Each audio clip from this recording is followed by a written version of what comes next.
খেতে বসে কোন কোন কাজ করলে মা লক্ষ্মী রুষ্ট হন? ১. খাওয়ার শুরু করার আগে প্রণাম করে তবেই খাবার ধীরে ধীরে শুরু করতে হয়। ২. খেতে বসে সম্পূর্ণ খাবার শেষ না করে উঠে যাওয়া একেবারেই উচিত নয়, কারণ খেতে খেতে উঠে যাওয়ার অর্থ হলো খাবারের অপমান। যদি বারবার বাড়িতে এমন করতে থাকেন তাহলে বাড়িতে ঘোর অমঙ্গল হতে পারে। ৩. খেতে বসে পা দোলানোর অভ্যাস অত্যন্ত খারাপ। এটি বিশেষত বাচ্চারা বেশি করে থাকে। এতে মা লক্ষ্মী অসন্তুষ্ট হয় এবং বাড়িতে অন্নের অভাব দেখা দিতে পারে। ৪.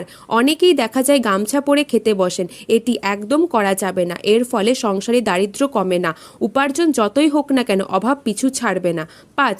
খাবার থালায় চিত্র আঁকা একদম অনুচিত।